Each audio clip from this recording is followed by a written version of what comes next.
ይባላል። አሁን ማቀርብላችሁ ስለ ፍጥረቱ መጀመሪያ እግዚአብሔር የፈጠረው ሰማይና ምድር ነው። በሁለተኛው ቀን ደግሞ ዛፍ አፍሪ፣ አበባ አብቢ፣ ፍሬ አፍሪ አለ። በሶስተኛው ቀን ደግሞ ፀሐይና ጨረቃ ተፈጠረ። ፀሐይ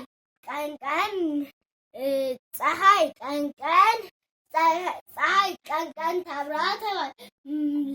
ጨረቃ ደግሞ ማታ ማታ ታብራ ተባለ።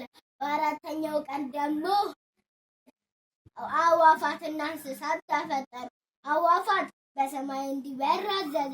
እንስሳት በመሬት እንዲሄድ እና በውሃ ውስጥ እንዲኖር አዘዘ። ከዛ በአምስተኛው ቀን ደግሞ ሰው ተፈጠረ። ሰውን ከእንስሳት እንዲያስተላልፍ አረገ። ከዛ ነገረ። ከዛ በስድስተኛው ቀን ደግሞ ስራውን ጨረሰ። በሰባተኛው ቀን ደግሞ አረፈ። ስላዳመጣችሁኝ አመሰግናለሁ።